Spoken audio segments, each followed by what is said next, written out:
Hello everybody and welcome to Live and Let's Dice live here on a Monday evening.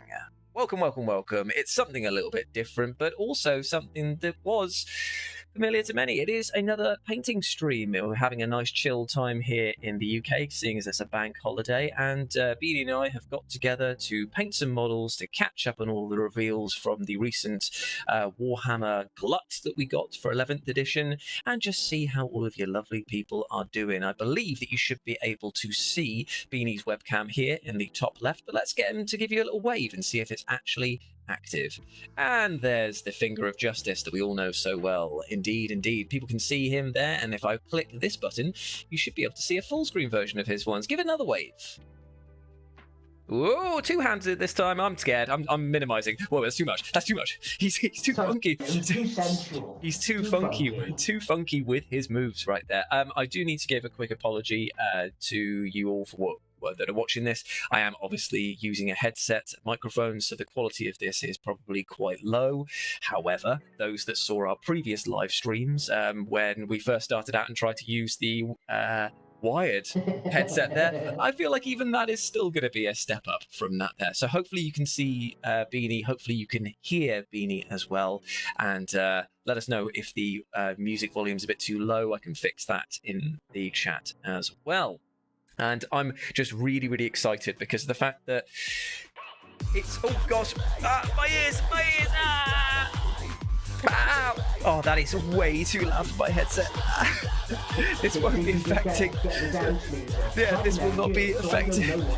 This will not be affecting Beanie, but it is actually deafening to me because Sean Schultz has just re-upped his membership. He has been a member for 30 months. Thank you so much, Sean, you absolute legend. But what are you most excited for in the next edition? Well, that's actually what we're going to be talking about in a minute, so stay tuned, my friend, and we will get to that question. I just want to say hello, by the way, to Super Armstrong and to Smooley. Quoth is here as well, and Nerdy Goth, and, of course, Sean is in the chat as well as others. So sound off.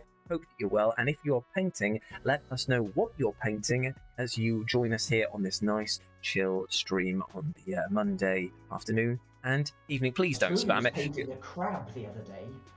In fact, I think this morning she posted a picture that she did a 10-minute crab painting. That is amazing. Who doesn't love crabs? Well, that's the thing. We all want to get them, but only if they're as beautiful as that. Please don't spam the tip jar stuff there because my ears genuinely, I have no idea how to turn it. No, don't, please, please, no,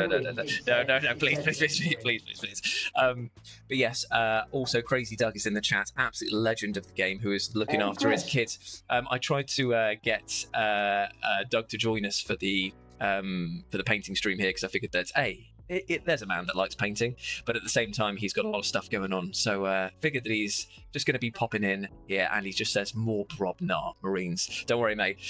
There'll be a lot more Brobnar Marines coming on the horizon because soon we will discuss 11th edition. Also, Christoph, as in our good friend Chris, says, "Good evening, gentlemen. Hello, my friend. Good to see you. Hope you and the family are well. Big love to you, mate. Beanie's audio is quiet and muffled. That is fine. I will sort that out in how I can do this. Right, well, he's already on max volume, so that's going to be interesting. Can you boost your own volume your side, Beanie? Let me have again. Let us see. Maybe that's why. Oh, have you got it plugged into the wrong one? It's using the microphone from my webcam. Yes, right. Is that better? Oh, that's so much more crisp. That is brilliant.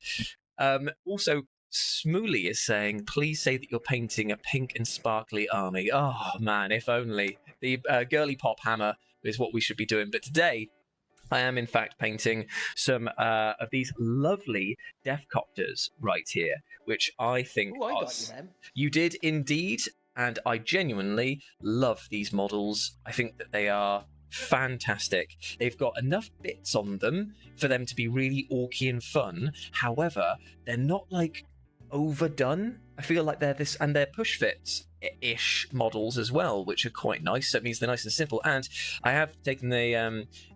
These rotors always break, no matter what you do. They do. They always break. So I decided to magnetize them. So that means that I can just take them off whenever I want, and then just put them into the box next to them, or nice there, flip them over, switch them across, and they make it makes it so much better. Hopefully these will survive into 11th edition, you know? Well, you know how Chris will probably be feeling about seeing it. He literally just says madness. Literally, as I said it, I knew that his lust for madness would take over.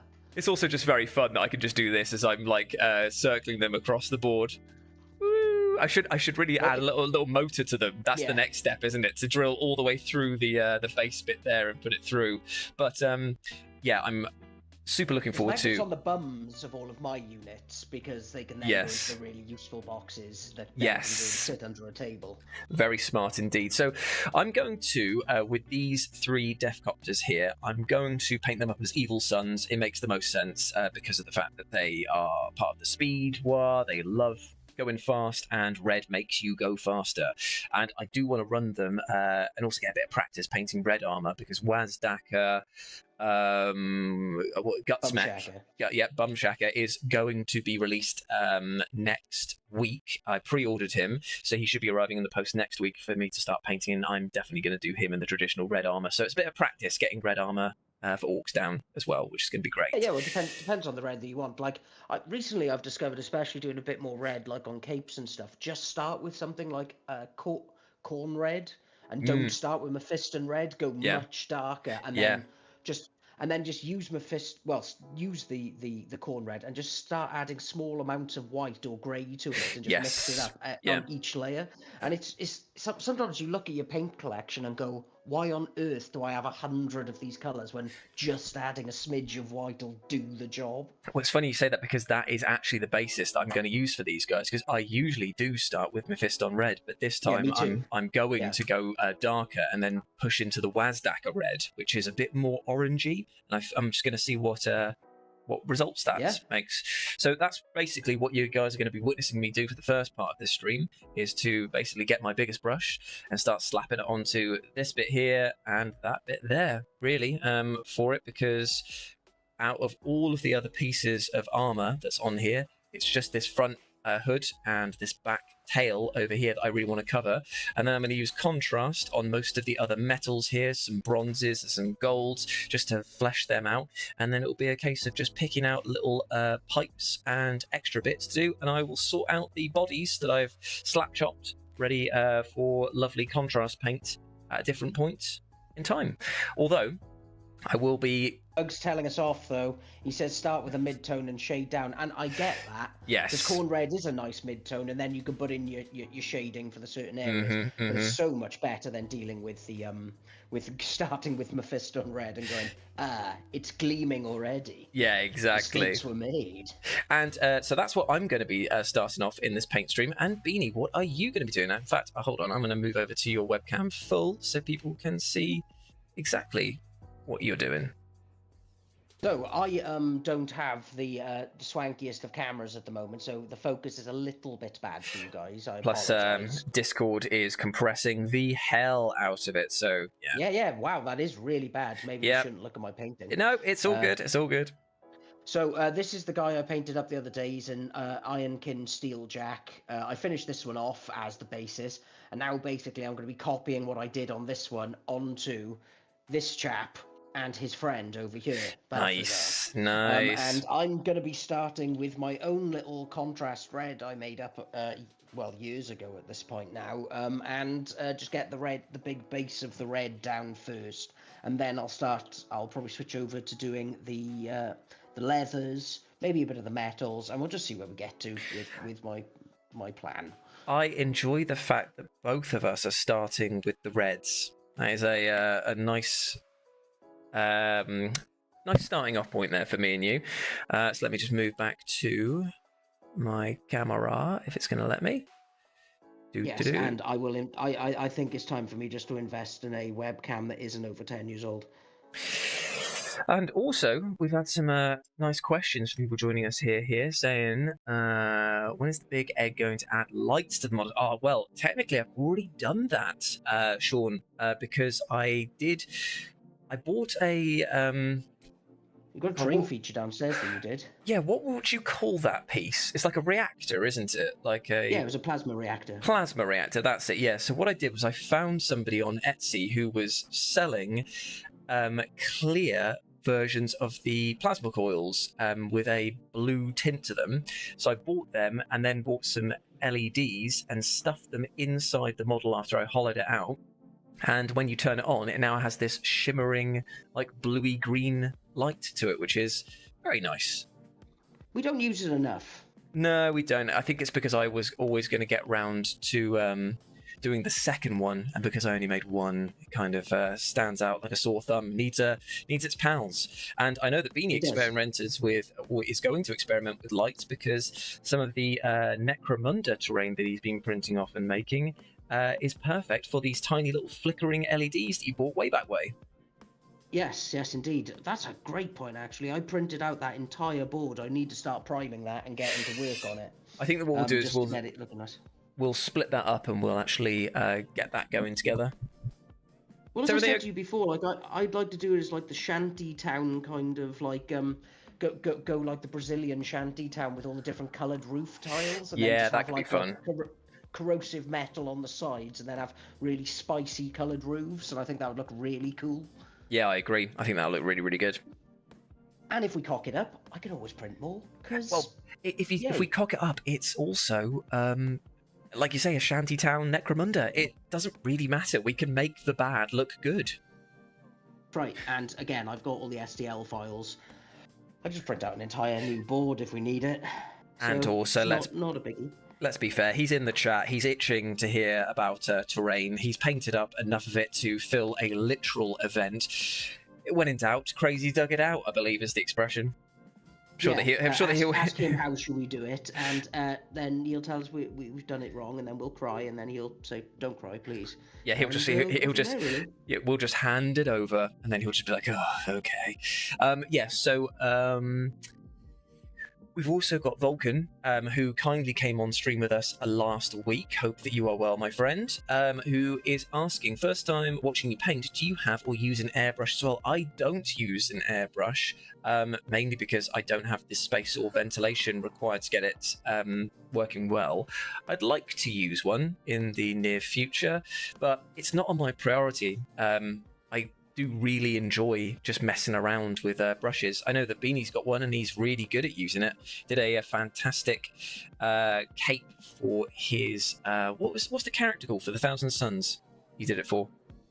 Oh, the Infernal Master. Yeah, you did like a galaxy cape for him, and it was awesome.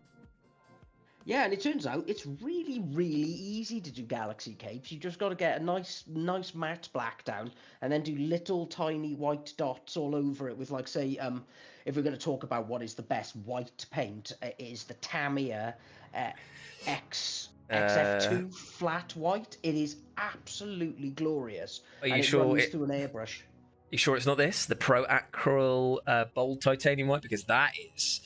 I know that if Lawson was here, by the way, if Lawson was here, I'm just going to say it because it's a joke at this point. Have you heard of this, by the way? Because Lawson recommended this to me continuously for years, and then every time I bring it up, he's like, "Yeah, I recommended that to you years before you started using it." A white scar, get fucked, Chris. I really like the Pro Acrylic range. I think they're really nice, but I find they flow a little bit too easy. Yeah. And I sometimes find myself going over. Whereas with the Tamiya, if you use the lacquer thinner, but if you're going to use that, then you have to be wearing a ABEC 1 filter respiratory mask. Otherwise, you will just die and give yourself some kind of really horrible lung-based illness. So like with my airbrush, I haven't got the best ventilation, but I do have really high quality respirators. There you go. And I've set up a rig of printing of fans around the room, so it kind of blows it away. And Bruno is locked downstairs then, and he's not allowed to come in to watch me create art because I don't want him huffing on a lacquer thinner, frankly. Because I love him and he's wiggly and great, and does not deserve to get that problem. No, definitely not. It just reminds me so much of whenever we talk about the dangers of hobbying, of just a stranger comes knocking, not understanding why he'd poisoned himself effectively by licking the brush because he kept on painting using the dirty down rust and was licking the end of his paintbrush or something like that. Or he had the no, it wasn't. He was doing the green stuff molding that was and it. used a brush to help, and he was using a toothpick to help. That's what it was. He kept and he licking it and getting saliva, and yeah, that stuff is really, really poisonous. Yeah. Like properly messed him up for a bit. He's like, I couldn't figure out why I was getting ill. Yeah, he was like, I just couldn't figure it out, and then turned out I was just poisoning myself. The way that he said it so nonchalant while we were at the event, it's like, dude, you nearly killed yourself. I was like, yeah, it's all right though. Oh, you said, okay, sorry, I'm Sean. He said light on the models, not on the landscape. Well, is this not light enough for you, my friend? Is this not light enough for you? Are you not entertained? Sorry.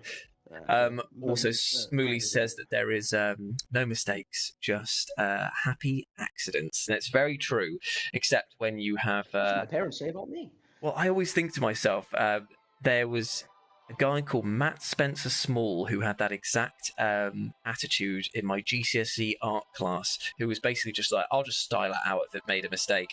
And I remember that he did a really amazing project.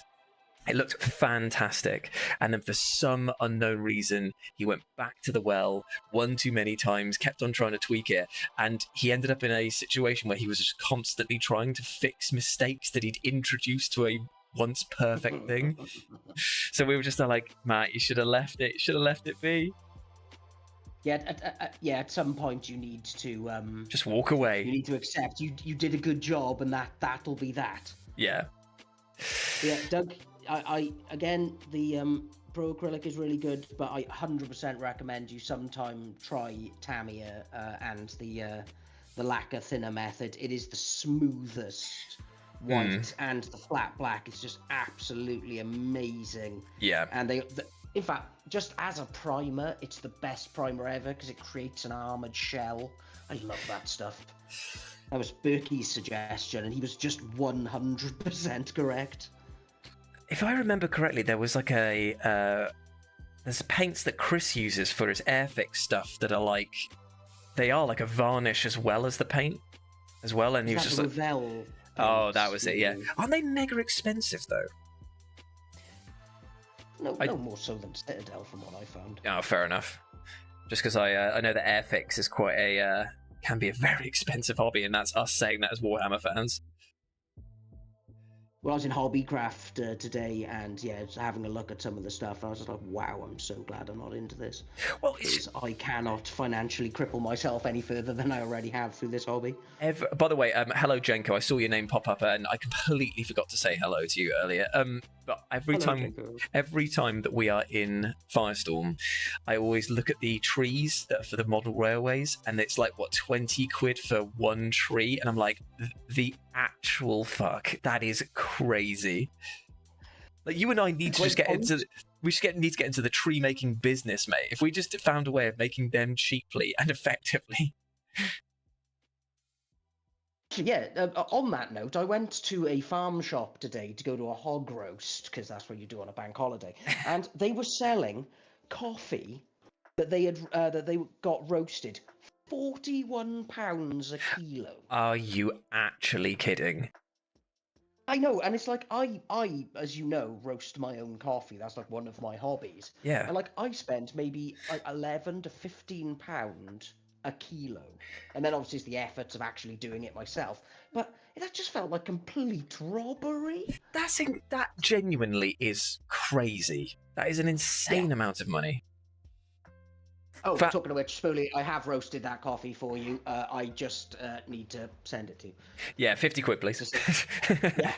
Yes, 50. This is it. BB's soft launching how much he's charging for all of his coffee. Well, I was going to launch a brand, Beanie's Beans, and then I was going to do it where it's a picture of basically coffee bags hanging off my unmentionables. Yes, as the poster. Well, then obviously I'll get in trouble. But... Well, if the bags were your ball bags, effectively, I think that would be a very charming piece of advertising. Well, that's what I suggested it to my brother, and he's like, "That's genius." Yeah, Well, do it, that's man. true. He said, "No, you're a pervert." But you know, that's what I That's chose to hear was that was the genius move. that's what he implied. That's what he implied. It's But so yeah, when funny. I saw that, I was like, "My God, I could make some serious dollary dues from coffee roasting if these people are able to do it."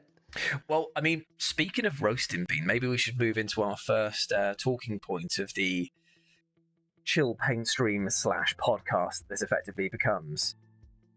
Let's talk about the audience's reaction to the Space Marine and Orc reveals for the 11th edition launch box Armageddon, because when it came to the Orcs, people were absolutely loving it, but when it came to the Space Marines, people were roasting them. And what are your opinions on the halves, as it were? So, as I said to you, I was very whelmed by the box. I was not overwhelmed. I was not underwhelmed. So I assume I am whelmed. Yeah, fair. The orcs were amazing. There's some, apart from like, I loved everything about the orcs apart from the Gretchen. I really think the tiny ears and the smaller nose and the longer arms do not look as good as the classic giant face that they used to have, and the big ears that made them look kind of cute instead of now they just look creepy and evil. And I kind of miss the cute aspect that they had before. Outside that, it is an amazing launch box for the orcs. Yes. Now, if we're going to talk about the exciting world of, oh my God, it's a captain with a shield and a sword. Oh no, stop the presses. It's happened again. I know. And then, oh look, it's the librarian from like 4th edition with a bigger stick. And a champion ancient? My God. All right, and it was nice to see a chaplain that could basically be Lamarty's without the ball bag in his mouth. Yes. Great. Thought that was fantastic. Like, I genuinely love that model. But those Vanguard vets, oh, they're dull. They feel like the very uninspired. Are beautiful. Yeah. Yeah, it's like you must have seen the Instagram meme of where they're like, "Oh no, we've only got 60 minutes until the launch, and we didn't do anything on the Space Marines." Copy and paste, copy and paste. Yeah, and it just felt like that. It just like the whole thing just felt exactly like that. I was like, "Oh, that's way too accurate as to how I feel about this whole launch." Like, you don't want to be. The thing is that maybe I'm not being cynical, but I am being conspiratorial here because I do have a theory on this one. I think that what they're doing is, for years now, Age of Sigmar has been absolutely leading the charge in model design for the Warhammer franchise. Games Workshop's artists for it, they create some of the most amazingly, if not very spindly and easily breakable looking figures ever. I always think back to the Mangler Squigs for the Gits as being one of my favourite posed models ever. What I think they're doing is they have maybe got artists and designers from the Age of Sigmar team to help them design some of the new poses for the Orcs ones, because they are the most fantasy of the two launch factions.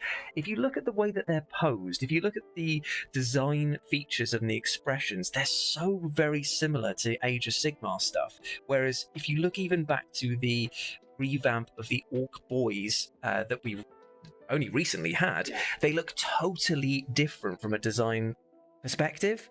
Like, they look like old school orcs, like, that are coming. And I think that's great, and that might be where the Gretchen are getting that sort of like almost Gits look to them, that they are like designing them like Gits. They're like, they almost don't have a reference point, they're just starting them again. And but they've kept the old design team on the Space Marine side. And that's why we've got the very traditional stoic poses of the Marines and how they don't really look like they're doing anything other than just add more rocks. That's my theory, is that the design was split down the middle, maybe as a tester to see what audiences will gravitate towards more. That's It's a bold theory. The one thing I would say, I don't know if they would risk a launch box with experimentation. You know, GW are very tried and true on certain methodologies. I think that they had to do something special with the orcs, though, because let's face it, every boy and his dog has got enough orcs here. But some of the poses, they just feel like they are ripped straight out of Age of Sigmar. Big love, Chris. See you later, mate. Honestly, though, the rules for them, like the preview stream for the unboxing, was great enough. I just enjoyed being able to see the models and get really excited about what was coming our way. After hearing some of the rules on the stream, I want them even more. Like war bosses, we already know that they add the +1 to hit when they're in a group leading them. Fantastic, never change. The boys keep their stat line exactly the same from Warhammer 10th, which just again, fantastic. Why would you bother changing that? The big boss, who is the sort of orc lieutenant that comes in, adding orcs have a lieutenant. Yeah, adding +1 to the charge rolls of your boys unit. That's insane. And giving them sustained 1 in combat. Hell yeah. Yeah, it's do you know my big problem with that is that it's like, why does every single faction need like a lieutenant? Why do they all need to have the exact same cookie cutter kind of feature? It's like, it was quite cool with orcs that they felt so different, and I'm a little bit afraid, much like they did with Sisters of Battle, and they were like, oh yeah, and here's your lieutenant version of the Canoness, and maybe, and it's just getting a bit homogenized to one design style of army. And I get it, because actually on a balance point of view, it'd be way easier to balance it if everybody had the same thing but with different faces. Yeah, true. But, it does take a little bit of flavor out of the pie, though, doesn't it? Yeah, that's kind of my fear, is they're going to keep doing that. Well, it's funny you should say that, because not only a few hours before this stream started, GW put up a preview of some of the orc abilities and detachments that are coming our way in 11th edition. And I gotta say, Bean, I'm very excited, if not a little apprehensive, about this whole mix and match detachments ability and keeping track of all the rules that are going on.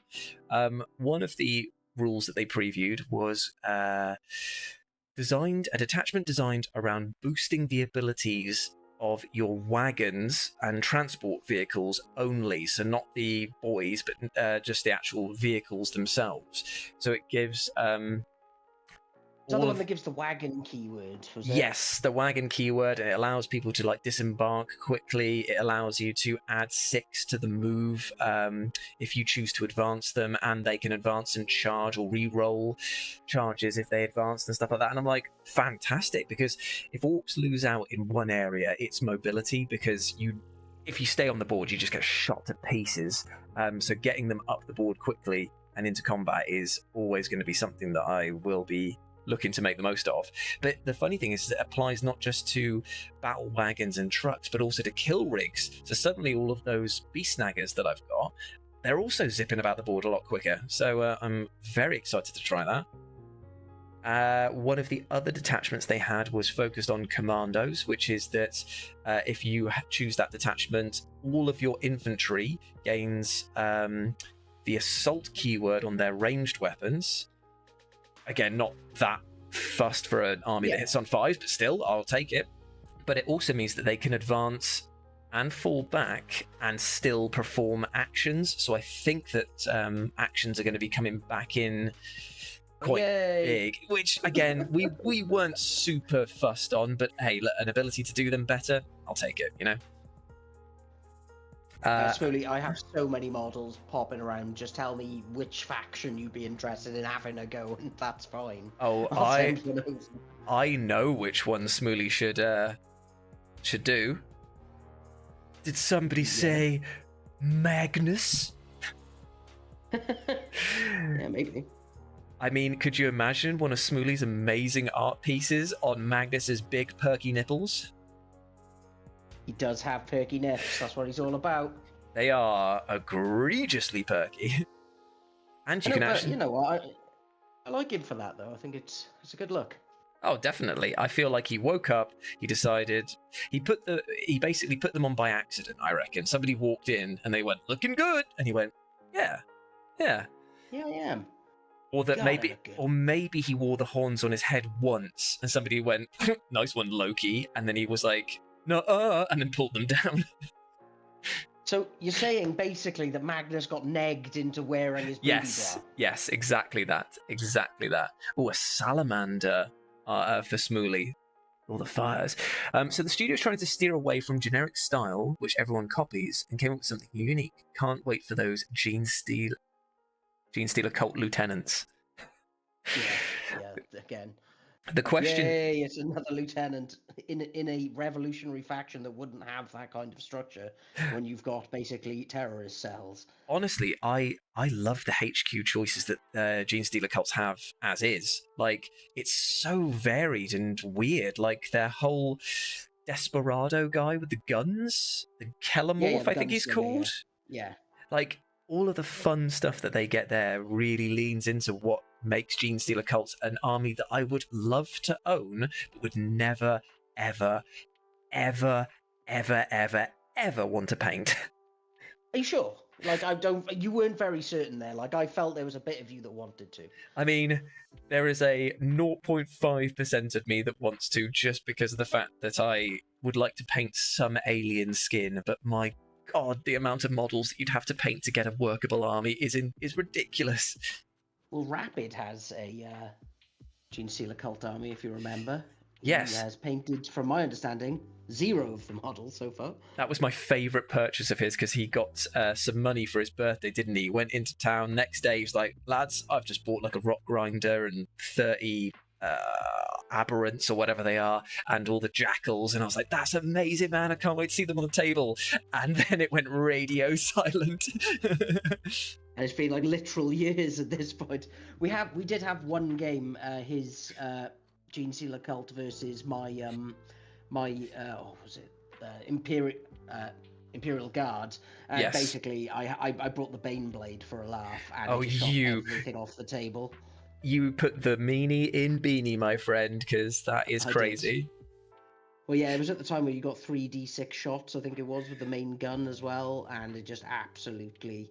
I was rolling hot that day, and I was getting like 17 shots. Oh my God. And it had blast as well. Oh. It was like, yeah. It was a dick move.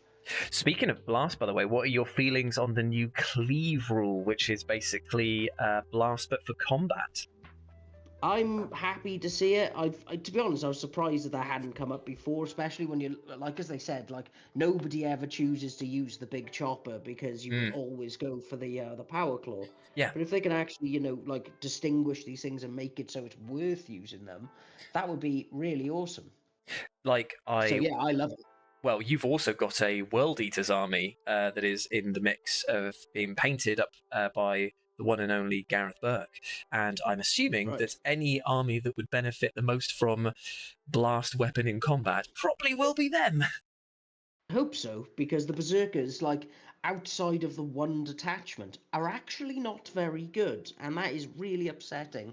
Wait, the core models of Berserkers aren't that good? Yeah, they're basically just assault intercessors. Oh, well, what's the meta for World Eaters then? You play the one detachment that gives you the Blood Angel rule, which is you get +2 strength and +1 attack, so it takes them up to strength 6 -1 damage, which makes them actually quite good. Yeah, that is horrendously good, actually, when you think about the amount of attacks that are coming in. Yeah, but outside of that, they've got a movement ability. Yeah. And not much else. That's kind of what they do. They're nowhere near as flavorful as, say, like, for me, as, say, someone like the Rubric Marines and stuff like that. So, yeah, it'd be nice to see them get a bit more love. Oh, that's in my opinion. So funny, by the way, what Jenko's just put here. Speaking of putting off model painting, I've been pushing back my Chaos Knights for a while, but I want to get some NASCAR stickers for them. That is a great flavour for that army. Yeah, have them as giant sponsorship vehicles. And then you could basically say that what makes them chaos is the evils of capitalism. Yeah. Have them sponsored by really lame things. Yeah, like dude wipes. Yeah. Or like in the South Park, they're sponsored by what is it? That brand that's about keeping yourself fresh down there. and it can be used every day. And the guy's really horrible to his wife about it. Isn't that actually dude wipes? Yeah, basically. Amazing. Well, I've managed to put down the reds on all 3 of the Defcopters that are here. Oh, you less red than I'm dealing with. Yes, much less red, seeing as it's just those bits and then the copter blades there.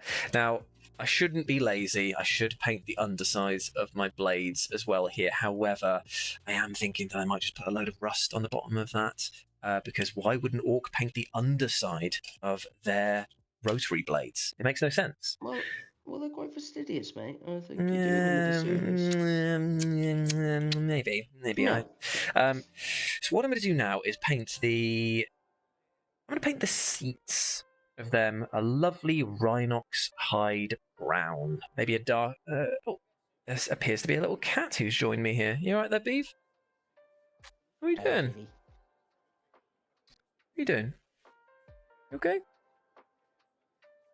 Yeah. Bruno's happily downstairs being handsome and sitting in his chair. Oh. Annoyed at me because I haven't taken him out yet, so that'll be what I'll be doing straight after the stream. Oh, bless him. Oh. And making fancy dinner. Oh, what's the fancy dinner? So I'm going to be doing a Chinese-style braised pork shoulder.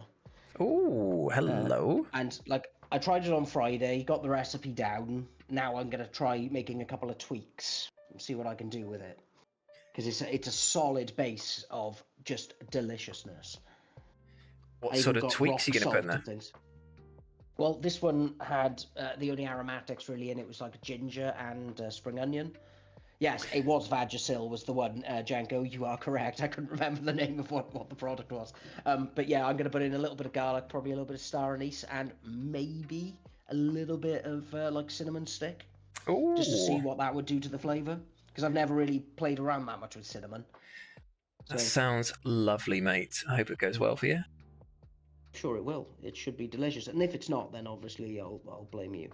That's fair enough, yeah. It seems reasonable. Yeah, it feels completely fair. And just, I'd say. Exactly. That's right. Well, you know me. I'm all about justice and not just throwing you under the bus when I make a mistake. Yes, I have noticed that every time that you get hungover, it's about 2 sentences in before you and the rest of the boys say it's my fault somehow. Well, it's because you keep making me drink. You're like, you're a weenie, drink another pint. I'm like, but I'm not even thirsty. And you're like, shut up, Beanie, drink another pint. I enjoy how I managed to do this from not even being there, like, to do so. Yeah, it's because you send your proxies, your little spiders to come down and... Little gremlins that go there. Oh, Quoth wants to see a cooking stream. Get on it, Bean, get on it. Yeah, I would. If people really want to see me cook. Well, I mean, I'm quite good at cooking, so you know. I know that people want to see us drink again because I know that the mention of 40 cans making its triumphant return has been something we've been umming and ahhing for a while. Well, it was the fact that I had a 3-day hangover afterwards. It was pretty bad. Down on the cans. It's like, it's such a good concept until the moment that you start drinking and go, oh God, that's a lot of alcohol. Do you think we would get sponsored by, what was it? Not Wolf Cola, but Nordic Wolf. No, yeah. Would we bring back Nordic Wolf? I have looked high and low for Nordic Wolf. It no longer exists. Really? Oh my God, it was that potent. They had to take it off the market. People were having too good a time, so they decided to get rid of it. They were. They were the fun police. But it's okay. We'll find someone else that'll be good. Demand for Nordic Wolf has skyrocketed. By 2 people. Maybe in fairness, we did between the 2 of us, we did buy the entire shop's supply of it. I like to think that there was like it really threw out their sort of like sales reports for the area. So they're like, for some reason, Nordic Wolf has spiked in sales in South Wales. It's one guy and his friend. God, they're drunk. Oh, Nerdy's not how what we want to advertise. Nerdy does say, careful with your cinnamon level if you're not used to adding it. Yeah, I was going to use, like, say, maybe 1/4 of a stick. Fair. I was thinking, but then I might not, because I've already got like a rock. I'm using like palm rock sugar to like make the sauce. Mm. So yeah, maybe I don't want to add cinnamon because it might overpower everything else. Whereas like a piece of star anise will just give it a little hint Little of lift. something. And because the method of cooking it is once you've soaked the meat in some flour and like water and stuff like that to like plump it up a little bit, you fry it off, and then you basically make a braise, which you then let it simmer in for about 40 minutes, and it breaks down all of the fat muscle, the collagen, so it becomes basically like you pick it up and it just disintegrates into deliciousness. Oh, fair play. Yes. Jenko is saying here, deep pull Lawson doing law hammered, getting plastered, and explain the age of apostasy. Yeah, the age of apostasy is an interesting time, in fairness. Well, that was Lawson operating on a different level then, because he drank a lot for those videos. It was surprising that there was any coherency whatsoever to what he was saying. Yeah, I was impressed he kept on. Actually was able to keep on talking about the same topic without just saying something like, "Can I have a kebab?" Yeah, something like that. Because frankly, at that point, once you're that drunk, it's like, I could just have a kebab. Yeah, exactly. Once the kebab meter is flashing red. Yeah. Is this you saying you could go for a kebab now? I could always go for a kebab, mate. There's very few times in this world where having a kebab is a bad idea. Right, that is the red done on that chap. Oh, let me have a look and see. I'm going to move over to your full cam now and show the people. Blow kisses to the people. Yeah, that's looking lovely, nice. Mate. So let that all dry. Yes. God, that looks very nice. No, not terrible. That's good. Oh no! My I know that. No, it's the picture quality is absolutely Guthosaurus Rex. Thing is that because I've got yours so much better than mine. Because mine is, and I won't like. I've got nice lighting. This isn't the same camera. This is a Anker Pro Conference C something. I'm using it. It's from my actual work one that I use. It's reasonable, very reasonable. I believe that it's about 60 to 70 quid and definitely worth getting. Anker me the deets. Yeah, Anker Power Conf. That's what it's called, and it's really decent. And because it's Anker, it's got. If you send that over, I'll pick that up, because, like I say, I've had this webcam since I first started my first job in higher education, and I've been using it ever since. Ooh, yes, Vulcan Nerd. I tried a few kebabs while I was out in Japan, because me and my brother were staggering around trying to find our hotel, and we'd eaten so much yakitori. We were like, should we have something that isn't yakitori now? Because kebab is another great way to have a little bit of meat. Oh wow! Smoolish just donated $10 dues. Oh, thank you so much, man. Oh, thank you. Appreciate that so much. By the way, it is a limited time offer, this PowerConf, because I'm just searching it up on Amazon for Beanie. Only 40 quid right now. Oh, right, going. 1 second. I'm just going to send that to you right now, Bean. There you go. You magnificent bastard. It also goes up to 2K 2K visual quality as well. Man, that looks swanky. It's just nice. Kind of looks like a Terminator eye. Yeah, it's got like a privacy filter thing, so if you're very paranoid about webcams being plugged in but still being able to be accessed, you can just little shutter over the eye. I am worried. They shouldn't see me doing the things I do. Please stop looking at me. Oh yeah, I forgot. I was gonna order those paints as well. Because the only place I could buy it was there. Yay! Right. Okay. Buy money. Hello, products. So what I'm going to do now is that while... Passport. Oh, that's perfect. Cool. So I'm going to go over with some contrast paints now over some of the pipes and metals here to give them a bit of an aged and weathered look. So I'm going to use Gryph-hound Orange, which I find is a fantastic sort of like rusty coppery effect. And I'm basically just going to pick out like some nuts and bolts and maybe some like big panel areas like that, just to give it the worst one as well. And hopefully that'll start adding a bit more depth to the model, which is going to be nice. People always say to use Agros Dunes for like golds and stuff, but I always find it comes out too light. I like the dirtiness that comes with Gryph-hound Orange, because it is just like a muddy orange, you know? Well, because I happen to have them in my basket, I may have just bought you a small paint present there of well. what are possibly the two nicest metal colours you can get in acrylic, which is Ooh. Necro Gold and what is the other one called? Decayed Metal by the Metal and Alchemy guys. It is absolutely stunning. Oh, well. And they're very hard to find. So when I saw they were on Amazon, I just thought, well, bugger it, I'll just buy a couple. Oh, amazing. Cheers, bud. 20 quid. Oh, but yeah, 50 quid. 50 quid. And by gift, I mean horribly overinflated. Because when I bought them, I got scalped by someone on eBay for it. And, Oh, what? And then, yeah, I paid £11 each. Was that the guy who lived down the road from you and that you dropped him over? Yeah. That's so funny. Yeah, and he was being all chummy and stuff. And it's like, this is nice and all, man. But also, you have absolutely bent me over a barrel and pulverized me. But he's just there like, but you need it. And you're like, damn, supply and demand. He wasn't wrong. Ooh, you bought the Legio Custodes box, did you, Vulcan? It is absolutely stunning, and those two colours that I just mentioned are how I did my paint scheme for them. Do you have the model nearby?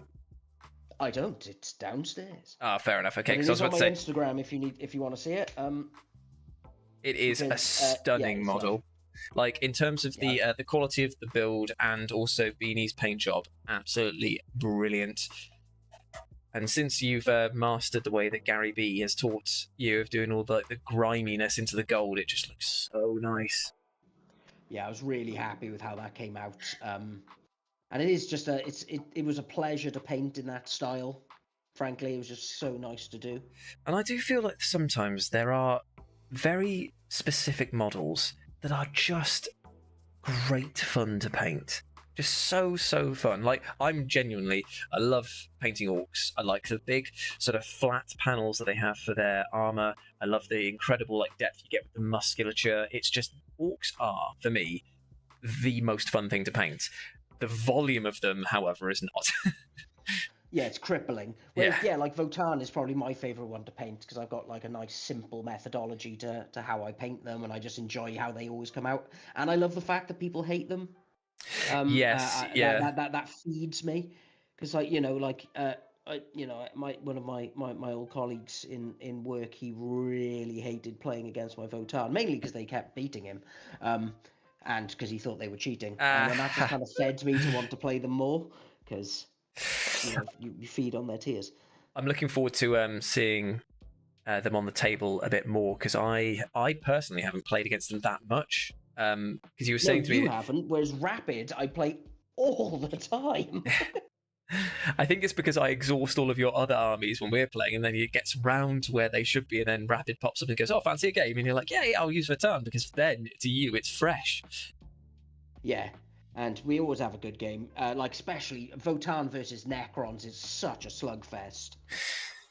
Yeah, I need to get the Necrons on the table, because Crazy Doug kindly gifted me an entire Necron army, and I need to test them out. Because there's a lot of things to learn with them. Well, lucky for you, I've played against Necrons a hell of a lot, and I feel that I can help you remember certain rules, certain synergies, things like that. Because between me and Rapids, we've played a lot with the Necrons. And between us, we're a one-functioning player, I feel.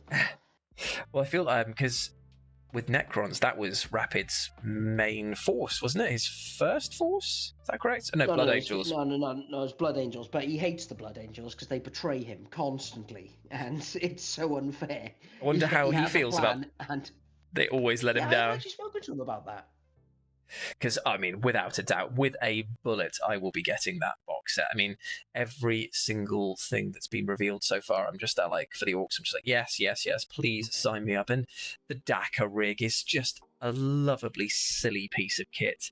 And I was not... bringing back the war track. Oh, yeah, I was not expecting to get the war track. To get two vehicles out of one side of the force there, I would have been absolutely content with just having the Dakar rig.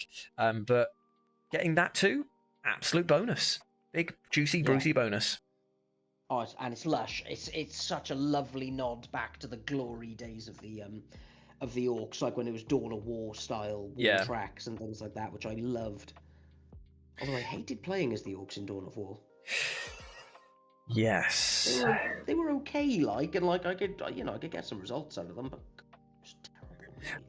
But this is exactly what I'm very worried about with the upcoming Total War Warhammer 40k, is that because I love orcs so much, when I played Total Warhammer 3 and was able to play as the Bretonnians for the first time, and they were like one of my Warhammer Fantasy favourite armies ever, I didn't know, because I hadn't read up on any of them, that they are actually really hard to use and quite bad in certain areas. So I had a terrible experience onboarding me with the game.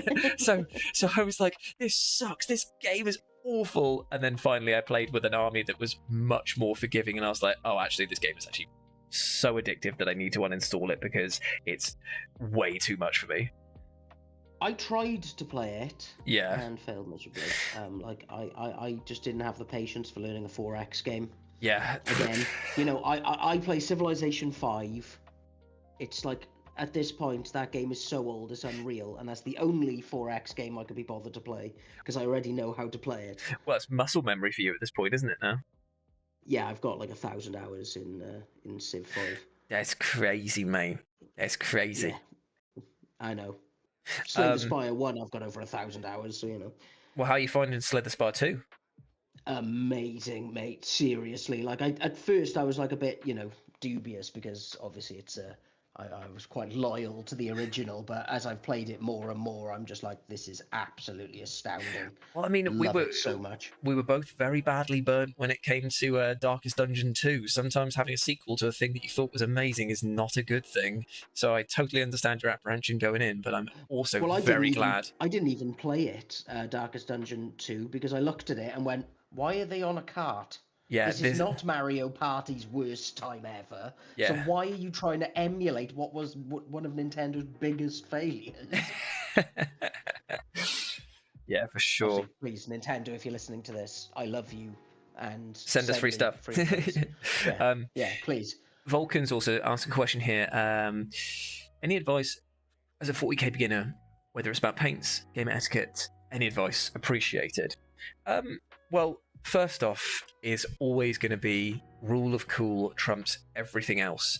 There will come a time where unfortunately the meta will get its sweaty grasp on you and you will end up buying the best units for your army, and maybe even more than one of them because of the fact that you would like to absolutely dominate it at some point. But do not let that be the first experience you have going in.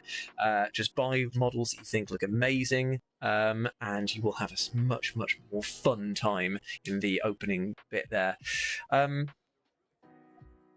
Don't settle on a colour scheme straight away. The amount of armies that we've had where we've started on one thing and felt we've had to plough on with it has caused us to basically walk away from armies entirely. So yeah, it's why I don't paint any Imperial Guard, because I can't be bothered to do the scheme on the infantry. Yeah. So basically just test out a load of stuff. It doesn't matter if it looks a bit mishmash to begin with. You'll find the right one that you enjoy. And also, don't let anyone give you any guff about Slapchop. It is amazing. Yeah, absolutely. I was going to say, learn how... I would say, when you first start, learn the standard method of painting, but then Slapchop is just a really fun, quick and easy, effective way to get a great-looking army on the table. Yeah. And you can always then tart it up from that point, using other techniques. Yeah. Like, I use Slapchop a fair bit, but then I do very specific methods for like my metallics that make them look different to how a Slapchop metallic would look. And like I know you in particular like to do a lot of highlighting on your Slapchop after you've done it. Yeah. There's loads of ways to enhance what is I wouldn't say it's a particularly beginner friendly methodology, because because the contrast paints stain.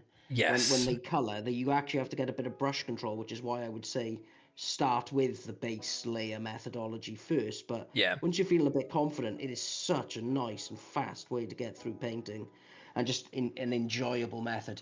And I would say when you're thinking about which faction you want to play, it's worth having a look at their lore and things like that. Are they an army that you actually gel with? Mm-hmm. Like, if you don't like their lore, then you're probably not going to want to play them after a while. And like Custodes a class, like you said, you got yourself the Legio Custodes box. They are quality. They are basically the biggest dicks in the galaxy because they think they're better than everyone, and they are not wrong. Yeah. So it's kind of class. And some of those new models are just absolutely stunning. Have they released any of the rules for the new models yet? Or is it just because they're replacing old sculpts? Well, they were aimed more at heresy. Oh, of course they were. Yeah. So for us, basically, the two squads that were in that box set are basically just custodian guards. Oh, one okay, with fair. spears and one with shields. So we've already got the rules for them. So Oh, the fair rules enough. for them are they have a once per game double shoot, and they get a reroll wounds and if they're on objectives. Yes, Which is pretty useful. The re-rolling wounds is very, very good in an army that basically hits and wounds on 2s for most things. Yes, as you've got to experience playing against them. They are one of my hardest armies to go up against because a lot of my forces lean into excelling in combat prowess, and yet whenever they go up against them, it's the mixture of fights first, hitting on 2s, sustained or lethal, or sometimes both depending on how you're feeling. It's there's a lot of ways to push back against it, and when you're not able to get through a 2-up save, like say choppers, they've only got an AP of 1, a 3-up save is gonna withstand a lot of punishment, Yeah, and on top of that, if you're going into wardens and I think, this 20 blob is going to really do me some damage, I'll just pop my 4-up feel no pain once again, yes, game ability, and then you're just like, So on top of a 3-up save, you now have a 4-up save straight away after it. And the maths kind of works out that you're just not even going to get through 1 or 2 models. Yeah, exactly. And then the punchback that comes, it's you cannot withstand what they are going to dish back. I'd say, so just to go back to the slap chop stuff, this is why I was holding up this model just now. I know it's absolutely blown out by the light that's there. But hopefully you can see some of the details and stuff that I've done there. This was to slap chop all the way over, then contrast paints, and then what I did was basically just added an extra highlight around the edges and some weathering. And what would have taken me through normal means of painting hours and hours and hours was churned out fairly quickly. And I feel just finding what's the first thing that grabs the attention of the viewer on the model, focus on that, and the rest of it can kind of the rest of it can fall away. Beanie, I know, would recommend this too. Is this, if you are going to do slap chop, it's just a texture board. It doesn't have to be this one. There are loads available. You can even 3D print some. I think that Beanie's got one that he's 3D printed. Is that correct? Yes, it's by here. Yep. Let me just go full screen so I can show people that. 2 secs. Yeah. And so what you can do is no time to print. Yeah. So what you do is you can basically just roll your dry brush, these sort of thicker ones here, just over get your paint loaded up, roll it over that a fair few times until there's basically not much left, and then go down across the model dry brushing it, and you'll get such smoother results than just trying to wipe it on tissue paper. And I believe it's because the tissue paper takes the moisture out. That's what it is, and you need a tiny bit of moisture to make it work, even though it's called dry brushing. Yeah, it's a misnomer, the actual term dry brush. Yeah, I do feel it suffers because of that, because people think that is the they think that they're doing it wrong. It's not that they're doing it wrong. It's just it's just that is a misleading term. Yeah, they missed the part where you actually need a wee bit of moisture there for it to go. Yeah, a smidge. Smidge brush probably just doesn't roll off the tongue. Yeah, well, I've actually got what's called a smoosh brush, which is I've kind of mangled it over time, but yeah, it's like a dry brush but more puffy. Interesting. It's quite useful. Yeah. So I've done the metals now, and now I'm going to go on to the gold for my nice. Very nice my own indeed. made gold that I've been using for years. I like making my own paints because it's fun. It's a smoosh, says Long. Yes, indeed. You know what dry brushing is, Crazy Doug. Yeah, right. You know what all the painting things are. You magnificent bastard.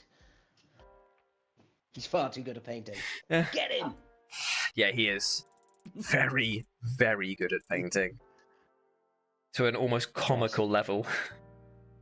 Yeah, it was the fact he's getting up at 4 in the morning to do it. But he's also doing a bit of gym at the moment, so me and him are going to be having to sit down and a chat about getting him the swole enchilada, getting him massive. So obviously, that's what he wants. He wants to get stuck in door frames. Like Yeah, definitely. He wants to be able to not be able to pick up a paintbrush because his hands are so strong that they crush it, and that exactly every model that he touches just disintegrates. My muscles. Yeah, he's going to be glorious. We're going to get him so swole. And obviously going to give him loads and loads and loads and loads of steroids. Oh yeah, obviously. Wales. Yeah, so if you're going to do the gym, you've got to do loads of steroids. It's kind of like the rule here. Unwritten rule there. Living by the base of the valleys for most of my life, yeah, it's weirdly true. In fact, my mate wrote his dissertation on the South Wales link with anabolic steroids. It was a good read. Just thought you might like to know that. I also enjoy the fact that Smooley found Smoosh Brush so funny. Would that mean that if Smooley had a smoosh brush, it would be a Smoosh Brush? It might be. It might be that, exactly. I have to send it over to you because they genuinely were really, really good as a brush. What are you painting up? Oh, sorry, you go. Oh, no. Crack on. No, I was just going to ask Smooley what they're painting at the moment. What's the project? And I was going to extend that to Doug, but then I realised that I know what Doug is painting up now because I sent a photo in the group chat earlier of some Deathwing Terminators. Is that right? Yes. Yeah. Yay. Which I am not looking forward to facing because they are horrendous. Yeah, they are. God, I love them. They came down one turn and I think, if I remember correctly, they annihilated all of my flash kits that were just standing there because I put absolutely everything. They had a great turn, the flash kits. They annihilated some of the bike riders, and then you drop down the knights. The Terminators. They walked forward, and they just managed to clip them with a charge, and that was it. That was game over for them. Yeah, you weren't going to win that fight. Definitely not. They are, each of them are as good as a lieutenant with a better sword than a lieutenant, and then the master himself is as good as a captain, and they have the -1 damage, -1 to be wounded, and soon I will have 10 of them. So I can have 2 squads of 5, and then a 10-man squad of regular Deathwing Terminators, which is just going to be comical because they're not very good, but then 20 Terminators is just going to be fun to play. Yeah. And also, it fulfills that lovely thing of just being a fun elite army where you can just be like, yeah, don't have to worry about models, just chuck them there, done.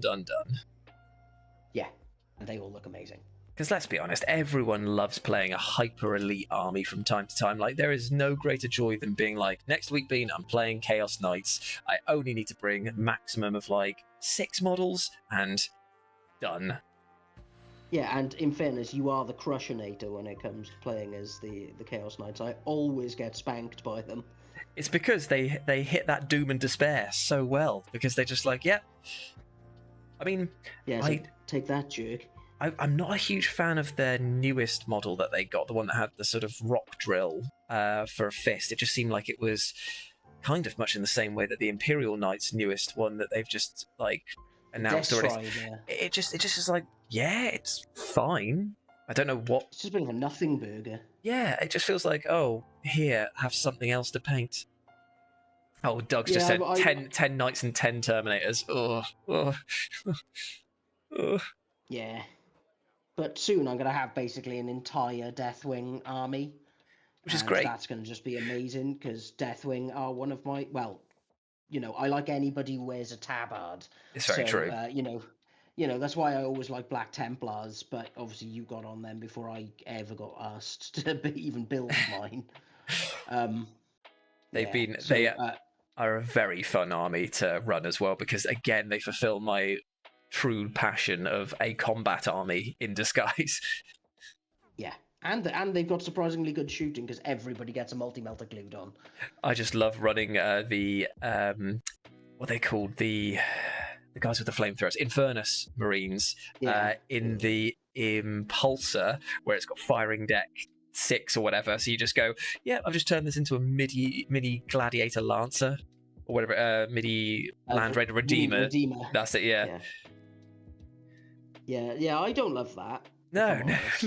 Especially in our latest game, I'm pretty sure, because they just parked up right in front of your Eldar and we're just like, toasted. Yeah, oh god. First time I played the Eldar, and it's like, I'm going to show off this new... And they're dead. And they're gone. Sometimes... Well, sometimes that's what happens, isn't it? I feel like new model syndrome or new unit syndrome is very real in our games, because it's just like, well, I've heard about how horrible these are, so I definitely don't want to tangle with them. We actually all smug and happy about our new models, and then it's like, not anymore, you nut. Take that, dick. It was like, I had that with the last game we played, and I can't remember what it was. It was, damn, can't remember what it was. What was the last game we played? Oh, it was the Grey Knights, Baby Dread, with the custom Crucible champion with the 3 Vortexes of Doom. He admittedly, that was fun. He admittedly got the 3 Vortexes of Doom off for 1 round, but he then got annihilated in the next round. So we didn't get to like actually fight in combat because your character charged him and got the fights.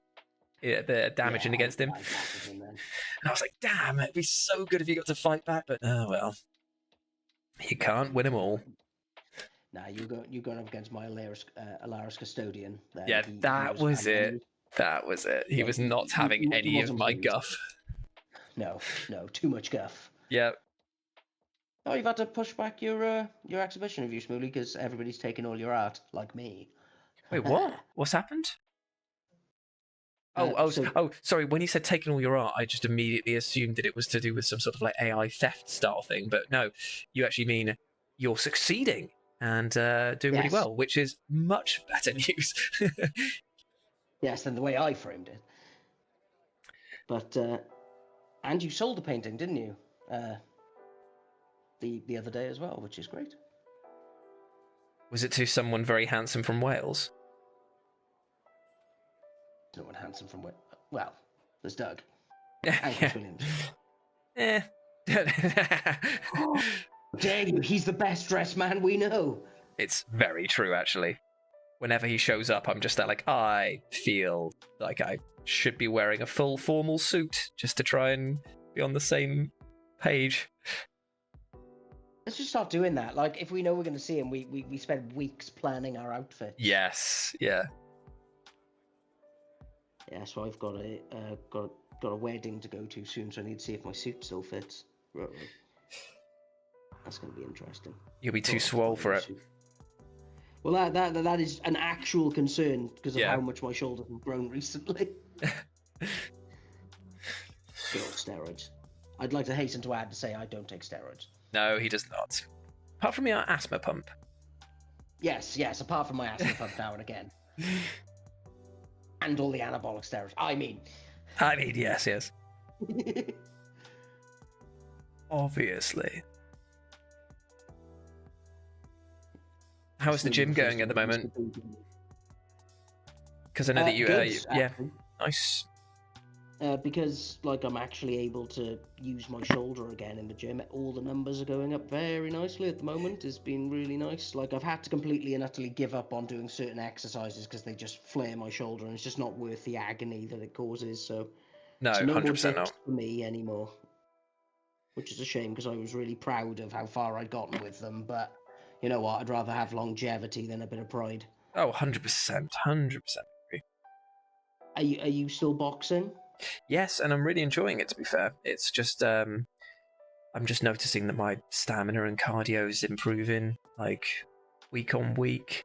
I managed to set some decent times for a run the other day, which is good as well, because now that I've gotten proper running shoes, I've, and actually been working on my running technique, getting those minutes down, which is just nice. The best part is that, like, now that I'm like running in the proper way for my size and gait, I'm not even as tired when I'm finishing it, which is great because then I can think about increasing the duration or, the challenge of like maybe doing some incline stuff and things like that.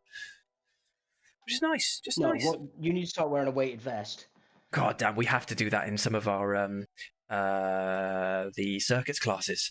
The weighted vest is a fucking killer, mate. Horrible. I've been planning to buy a 25k weighted vest and just wear it all the time. That's actually not a terrible idea. Like, yeah, because then you just be able to take it off. Imagine going for a walk with Bruno, but you've just got that. Like, well, that's what I was thinking of doing. Is just wearing that at all times when I'm doing like my hill walking with the dog, and just have that extra weight at all times. Like, genuinely, when it comes to combat, I could take it off, and then it's like, oh my god, I can bounce to the ceiling. Genuinely, I think that's actually a great idea. Smalley's also asking, am I still doing climbing? Yes. Oh no, I just managed to get white all over the red that I just painted. Yes, I am still doing climbing. We did some outdoors bouldering the other day, which was fun.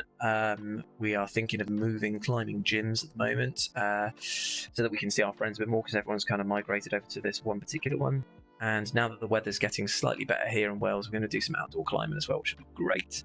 But recently we've been doing some stand-up paddle boarding as well, and we got my bike fixed as well, so I've been out doing some cycling with Kerry as well after work, which is just nice.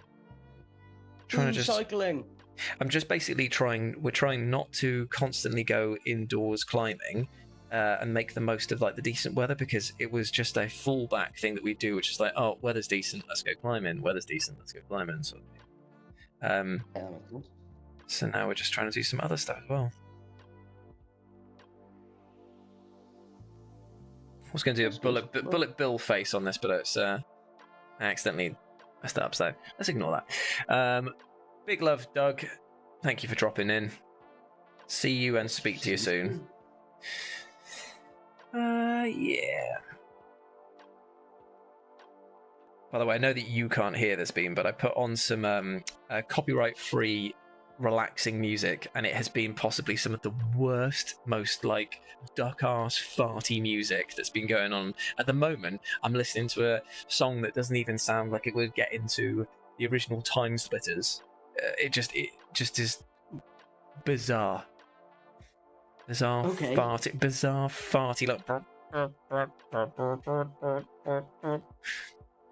But I'm not risking I've been into a band called Clayton King, and the song's called Equivalent Exchange, and it's just really heavy and techy. Nice. And I've been listening to Tony Danza's Tap Dancing Bonanza today. They Amazing. Are pretty good. Eight string like tech metal kind of stuff. Like, nice. Very cool. And obviously best name because it's got Tony Danza as the name. Oh, there was something I was going to ask to see if you wanted to go to. Did you see that because you're a big fan of the Avatar: The Last Airbender? I am somewhat obsessed with it, yes. Did you see that in Swansea, coming up soon, they're doing a concert for all the music? I was not aware of that. I would be very keen to go to that, but I will cry. Yes. It will happen because they'll mention Uncle Iroh or any music to do with him, and I'll start weeping like a baby because that's what happens every time I think about him, because he's the best. Yeah, because I'd love to go and see some of that music played live. Yeah. But I'm kind of hoping it's really badly done, and we both just leave really angry. Gassy and the Toots. I like it for one. Gassy and the Toots shall not be disrespected. Off to the dentist. Have a great day, everyone. Big love to you, mate. See you soon, and thanks for dropping in. Yeah, as much as you can, enjoy the dentist. What I love about going to the dentist is that they decide to ask you how you're doing the second they've got their hand in your gob. It's like, I really hard time for you to actually answer these questions. So how are you? It's like, well, surprisingly, now that you've told me that I have to have like 7 fillings or whatever, not that great. Yeah, Yeah. Well, I'm having my wisdom teeth taken out in September, so. No. Yeah. Well, they offered, oh, we'll do it under local anesthetic, and I was like, no, I'll have the general, please. I do not want. I know the level of force it requires to pull them out. I do not want to be awake for what you're going to do. Jesus. Yeah, fair enough, man. Yeah, you'll be fine though. When's the date for it? Sorry. They haven't sent it to me yet, but I think it's going to be sometime in September. Okay, cool. Let me know, and I'll drop you down. It'll pick you up if needs be. Yeah, because I won't be able to drive after a general. Yeah, no. And I'll also be able to record. And I'll also be able to record all of the funny stuff you say, which would be great. Oh no, he admitted to so many murders. Delete the tape. Delete the tape. I did wonder where that guy went though. Yeah. Good luck being that. Didn't go butt surfing like that note said. Yeah. Smooly saying good luck to you for that. Thank you. Right, I'm going to start putting some fun layers into the red now. I've got some Wazdaka red mixed into the corn red. So we'll see what that produces. And what I'm doing is something that I've been finding really helpful for my model painting that I've done recently is not focusing on covering the entire area with one smooth bit, but instead just doing like streaks, like line streaks all the way along, because then I can find out, almost like when you're doing shading with a pencil, like where you can stop and fill in certain areas and leave certain areas more uncovered. Yeah, no, that is a good idea. And also when you see it dry, it looks so much better. Yeah, I think so too. It was kind of like I think when I was watching people do it for Tyranid warriors and their carapaces, it's like, oh, that is such a clever idea of like just building up using just line streaks. I really need to paint some Tyranids. I've painted one out of my entire army of Tyranids. Have you got quite a fair few? Oh yeah, I've got a full army, mate. Have you? Bloody hell. Yeah. You know me, man. I've got every army. Just they live in boxes and I don't look at them because the shame is too great. It's fair. I had my 2 bottom wisdom teeth out and it felt like they broke my jaw. They said I had a tiny mouth. What a weird thing to say. But I also asked them to write that down so I could counter people I knew. Just like yeah, do you have a tiny mouth? Yeah, just give them a complex, like. Well, yeah, it's well, we've all had those moments where someone said something to you and then it ends up rattling around in your brain forever going forward. It's like, is that true? Is that really a problem? Yeah. Have you been? Did you catch up on your Darth Maul TV show? There's a new episode out that I cannot wait to watch. Oh, it's so good. Oh, good. Are you allowed to talk about what happens here, or is it gonna upset people who haven't caught up?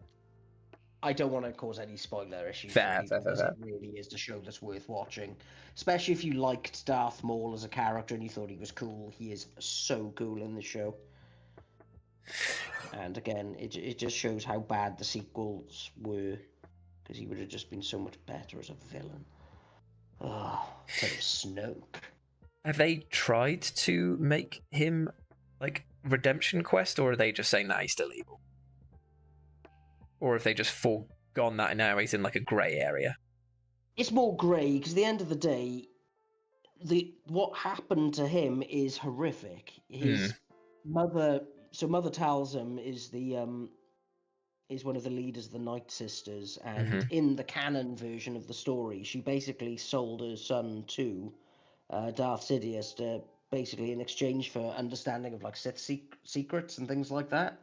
And basically to stop him from coming along and just murdering the rest of them. Oh, fair enough. You know, like so you all know what's going on there. And he basically, from the age of like 8 onwards, was brutally just tortured by Sidious. So Jesus. You know, he's not a particularly nice fellow, yes, but he also has pretty good reason for being a bit of a dick. And then by the end of it, his brother gets killed by Sidious, his mother gets killed by Sidious, and his entire culture gets killed by Sidious. You kind of like you gotta like, yeah, I kind of see why you're a little bit bitter about that chap, and why you've got a bit of a revenge arc in your brain. You know, you would have been a good character for a Korean revenge story.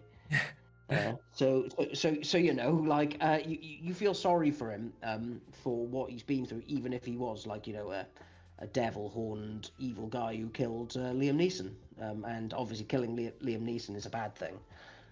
I mean, to be fair, that was probably the one bit in the episode 1 that I genuinely was like, that has been very well done. That was like, that and the pod racing were my 2 favorite scenes from a cinematic standpoint. Hang on, are you saying that the scene where Jar Jar accidentally gets his tongue caught in the 100%. Yeah, keep it there. Keep it in. That's it. Because that's clearly the best part. That is clearly the best part because he doesn't speak for the next couple of minutes. Yeah. Well, he does, but he's like, I also think that him accidentally killing one of the droid commanders in the tank with the accidental Gungan ball and causing a domino chain reaction that destroys many other ones. I was like, you know what? Fair play. Fair play, mate. You've got me. That was funny. I enjoyed that. And also that led to the whole concept of Darth Jar Jar. Yeah. Which, if you watch one of the Lego Star Wars TV shows, he is actually a thing, and there is Darth Jar Jar, and it's really funny. Is it like a what if? Pain. Yeah, kind of. Oh, that's so good. But he's like the Lego version of Jar Jar Binks, and it's really, really silly. They should make more. I thoroughly enjoyed it. They should make more Lego films, really, shouldn't they? I feel like they were just very fun. Yeah. I didn't see the Batman one though. No. I don't know if it was any good. I heard good things because I mean it had was it Will Arnett was doing the voice of Batman? Wow. And because I know that he's done, I think it was him. If it gives he's just a great comic actor. Yeah, and I'm sure it was funny. I just never saw it. I meant to go and see it and just kind of never got around to it. I wonder if it suffered the same thing that all superhero films have, which is just like people are so done with the state of them that they're just like, they're looking for anything that's kind of like anti or counter superhero programming now. Well, that's why Everything Everywhere All at Once did well, because it was just like, it's a superhero, but it's not. Well, like for me, the big thing is that I'm just sick of everything having to be in a universe. Yes, it's... Why does everything have to be? And this is the universe of me, and blah, blah, blah, and this all adds up with this. Sometimes you just want to see a film and go, well, that was a ruddy good film. Yeah, and then it just ends. Like, it's done. Like, have you seen... It won an Oscar recently, where I think what's the name of the actor? And he plays twins, so he basically plays the 2 main characters in it. And it ends up being like a vampire film, but it's set in like the Jim Crow era of Sinners. Sinners. Yeah. Absolutely brilliant. Yeah. The music was phenomenal, great little plot. Loved it from start to finish. And then it's like, and they're not going to bother making another one. We know that. It's done. Yeah. Everything was said and done. Yeah, and like they wrapped it all up in a nice little bow at the end, and boom. Lovely. Perfect. Yeah, I like, if you haven't seen it, definitely watch that film. Oh, I will do, yeah. Oh, we're gonna have to go see the new Resident Evil when it comes out. Yes, so, mate. Basically, I need you to be there to protect me from the scary zombies as I weep gently into my popcorn and over-season them with my tears. Of course, my friend. I will gladly do that with you. Because I am a coward. At least I know it. I remember like going on one of the most awkward dates of my life, and she wanted to see a horror film, and I just didn't have the plums for it. I was just so scared, and I couldn't in any way act like I wasn't. So funny. So masculine while shrieking with fear. It's like, that scared you, did it? I mean, yeah. Don't worry, baby. I'll protect you from the scary thing. Oh, the scary thing. It's back. Can anybody smell that? Who did that? Joe, have you pooed yourself? Maybe. A little bit. Yeah, no. It just reminds me of the Joe Wilkinson's comedic, like one of his comedy lines is, he goes, Yeah, I remember going into an optician's and I'd unfortunately shat myself, but I don't think I started out very well because I said nobody's leaving this optician's until we find out who put a shit in my pants like that. And yeah, it was a bit awkward because obviously it was just me and the optician at this time, and it was the 5th time I'd done it this week. Yeah, truly, I can't really watch horror films, but I have a dread fascination with them. And now that I've realised that there isn't a single good ending to a single horror film, that all you got to do is get to the second act and it all falls apart. But for the first half of just pure bedwetting terror, I don't know what to do with myself. You like them though, don't you, Joey? I do love a horror film. Like, I'm not as much into the gore aspect as say like Mikey is, because I know that he loves like Terrifier and all that stuff. But for me, I love a good slow burning psychological thriller and horror stuff. It's just, oh yeah, get me feeling unease and dread. Get me feeling sick in my stomach. You know. You just like the Babadook. The fucking Babadook, eh? It's such a shit film. The thing is, I love the premise of it as well. I just remember watching it and getting to the end and just being like, what the heck? I was like Krusty the Clown, like, what the heck was that? What the hell is that? Yeah, exactly. Like, utter nonsense. Like, I've watched the Babadook and went, hang on, where was the scary bit? Yeah. This was just nonsense masquerading as foolishness. Yeah. That's such a beanie statement. Nonsense masquerading as foolishness. That's good. Yeah, yeah. That also was nonsense. What I just said. Well, interesting. I've been messing around with these these oranges and reds with the Wazdacker thing. It's given me like a much lighter red than I'm used to, because obviously with Mephiston going into Evil Sons and then to Wild Rider, but I don't hate it. I think it's quite nice. It's got like an element of pink to it, which is quite cool. So what I'm going to do is pink is a black color. Yeah, I'm gonna kind of add a bit more yellow into it as well, and just see if I can almost push it towards orange rather than a standard red, and just have something that looks a bit different, you know? So you're gonna push it to the limit? Oh, yes, I am. I am indeed. Sorry. Smooly says that they hate horror films. It's fair enough.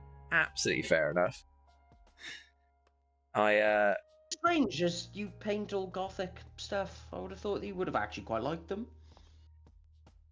It's weird though, isn't it? Some people just like have a fascination with horror. Like, because I know that Ash Millman absolutely loves horror films. But it's just like, I only like certain ones, you know? I'm trying to think of like my all-time favourite. Like The Shining is one of my all-time favourites. I absolutely love that film. Yeah, but again, I prefer the Simpsons version of it, The Shinning. Yeah, The Shinning. The Shinning! You don't want to get sued. Yeah. It's absolutely ridiculous, and I love every moment of that. What's been your best films that you've seen recently? It was hang on, I'm gonna have to look it up. The title. It was by the Korean director who did Old Boy. Oh, it wasn't The Weapon. No, that's the one that's doing Resident Evil, isn't it? Oh God, what was it? No. So, Old Boy director, new film. No Other Choice.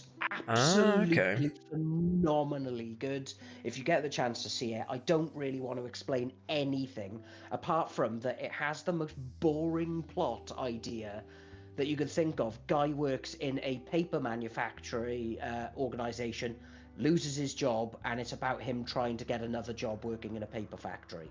Okay. And in Japan, there is a lot of pride behind the quality of the vellum that they would make and all this kind of stuff. Yeah. It ends up becoming the most bonkers roller coaster of a film. The lengths that he goes to try to get the job, it's absolutely phenomenal. I recommend it to anyone who it's a weird ride, but it's worth every second. Well, I'm definitely into that. That sounds fantastic. Yeah, is it a comedy aspect to it, or is it just surreal? It's got funny elements, but overall, it's just quite horrifying. Ah, in many interesting. ways. Like an upsetting film, is it? Yeah, in many ways, but yet you are laughing at other points. Ah. You think to yourself, that was so silly, but also, good lord, how could anyone go to that length to work in a paper factory? I'm totally into that. Send me a link to that because I'll definitely get that on to watch one. Because I had something similar to that with it's quite an old film now. It's called Sightseers, and it's about a couple who meet each other. They buy a caravan and they go traveling, and it's just about how they end up murdering people along the way on their travels.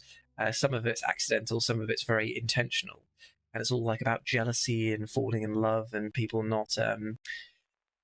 What's the best way to describe it? It's like jealousy is basically the main concept. Jealousy within a relationship, and it's just really interesting. It's a dark comedy, so there's lots of like silly deaths in it. And it's I can't remember if it's Chris O'Dowd. Don't think it is. Chris O'Dowd endowed with a giant honker. Yes, that's it. Yeah. Even the premise of that is terrifying, Jules. Yeah, but it is very, very funny in places and starkly dark and depressing in others. See that the one of the scarier films I ever saw that I kind of enjoyed, but I would never watch again, was the Silent Hill film. Like, people said it wasn't scary, but it absolutely horrified me. Now, to the point at which I didn't sleep for so long. Now, I can definitely see the sort of like cheese factor in that. However, it has one of my all-time favourite visual images of Pyramid Head grabbing a nearby person and ripping their skin off entirely and throwing it at the door of a church. And it's hearing it slap against it as they close the door. I was like, that is insane as a premise. That. Yeah, it's to be honest, whenever it's the demonic little girl with long black hair and having powers is when I really am going to be crapping my pants. Yeah, fair. It's like, oh no, I don't like it. Someone put shit in my pants. The classical lusting after Pyramid Head. Swole Pyramid Head. Spoolie, yeah. I mean, Leon is the big one that everyone's lusting after at the moment. It's so funny. Recently, as in today, the director of RE9 put out a statement saying like that they're thinking of bringing Leon back for future installments, and it's like, oh no shit! What, your most popular sex symbol for the entire Resident Evil franchise? You're thinking of bringing him back? Oh, what a revolutionary idea! Yeah, funny that he is, and in fairness to him, he is scrumptious, but yeah. He is the thirst trap of the horror genre. It's so funny though, isn't it? It's like every single iteration of Resident Evil, someone's got to be the thirst trap. It's become its own like self-fulfilling prophecy, because it was Lady Dimitrescu in Resident Evil 8, and now 9. She only have like a tiny role in the actual game itself? Very, very small. And it's so weird because if you think about it, I know you probably haven't played Resident Evil 8, but they could have easily just flipped the entirety of that game in reverse and had her section be at the end of the game rather than at the beginning, and it would have made absolutely the same sense plot-wise, and they could have really like marketed her more. You know what I mean? Yeah, like I haven't obviously played it because I can't because of the shrieking. But hang on, there wasn't a thirst trap in, was it 7, the one set in the bayou? That was just scary and horrifying. Yeah, I guess so. I think that there wasn't like an overt one there, but I know that a lot of people ended up fancying. I can't remember her name. Zoe, I believe, is the name of one of the characters that's in there. The one that chainsaws your arm off. No, she's the one that helps you with find the cure. She's like the daughter of the family. Oh, okay, yeah, I kind of remember, because I think I watched you play it, because obviously, again, shrieking. I can't play these games, so I need you to play them, and then I can like hide behind a pillow as you do it. Fair. Leon is mid. Whoa, now. Smoolie here, spit in the fire, starting the flame war.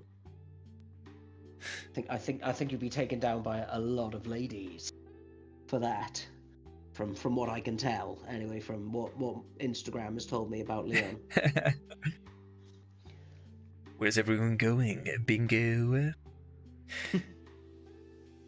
Yeah, it was a very fun game though. RE9. I enjoyed that quite a lot. Looking forward to when they put some more DLC and bits out. Yeah, well, as I told you, all I play now is Pokemon Champions, really. So, you know. Oh yeah, how's that going? I'm really bad at it. Oh, bless you, Bean.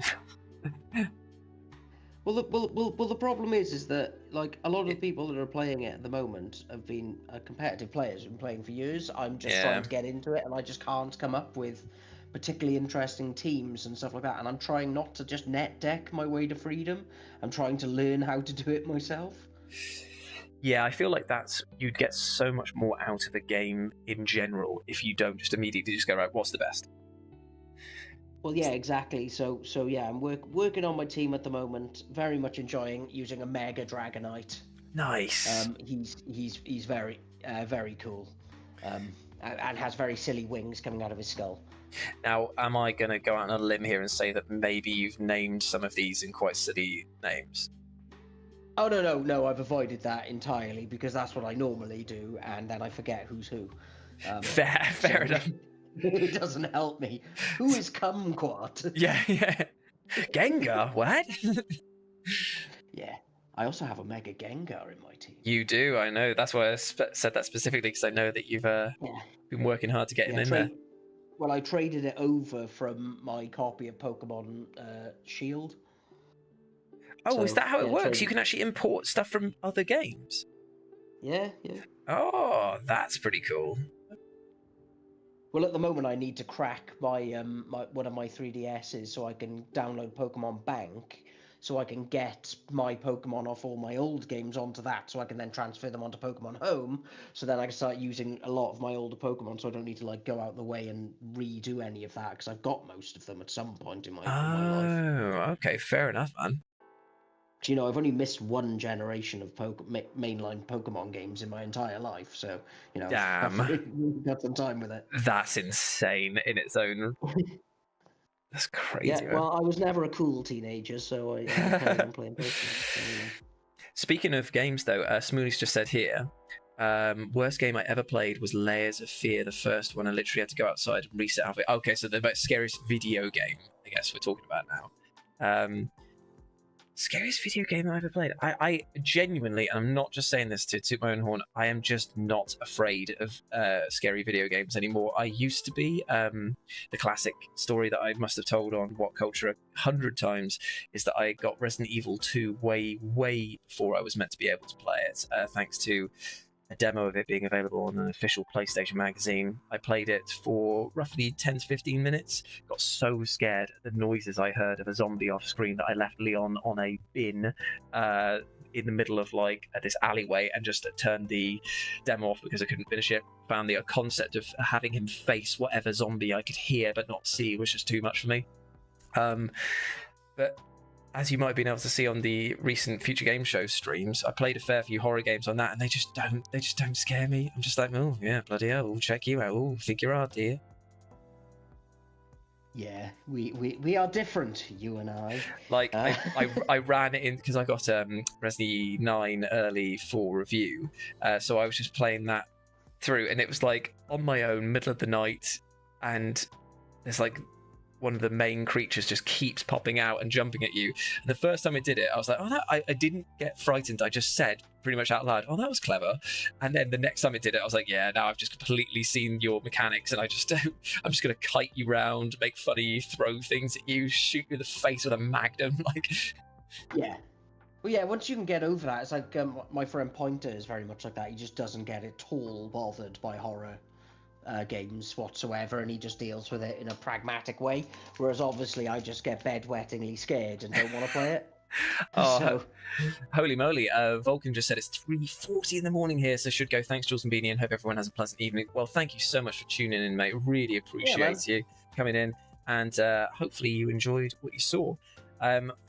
Genuinely, Bean, I've had such a nice time being able to just chill out, chat with you and the gang, and actually get some paint on models that I'd be so far as to suggest maybe next week quite nice to do again as well. Yeah, we can do. Unless like there's a particular game you want to play, you just let me know. But it's fine for me now. I've got a bit of a better setup, and hopefully with the new camera, Yeah, people will actually be able to see what I'm doing. because I wouldn't mind having a crack at getting Waz. I keep getting his name wrong. Waz Daka? Is that his name? Waz Daka? Something like that. It's something Yes. comical and awky. Yeah, so I want to get some paints down on him. I'm having a great time just painting the front nozzle area of this Deathcopter. I know that you can't really see it because the light just kind of like blasts it out. But unfortunately, it's too. Oh, did it focus for a brief second there?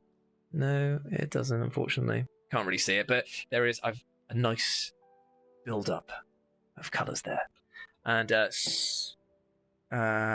maybe you can remove yourself from immersion, I suppose. Yeah, this is the problem because I played so many video games and have to do them so often. I end up kind of being a bit spoilt, like desensitized to it all. So like I'll be looking at stuff and be like, oh, I can see the mechanics of this game now. Yeah, that's cool. And then it's almost a case of what can you do to impress me that I haven't seen before. And it's made it. Sometimes it makes me very jaded, sometimes. Yeah, but it's like when you did, when you do like English Lit in GCSE and A level, and all it is trying to ruin books. Yeah. In the end, it's like, oh yeah, now I see what they were trying to do. Or the even worse part is when they try to attribute more to what was basically just like a blue blind. Or something like that. It's like, and this is feelings of blah blah blah and blah blah blah. It's like it wasn't though. He just wanted it to be blue because blue's a nice color.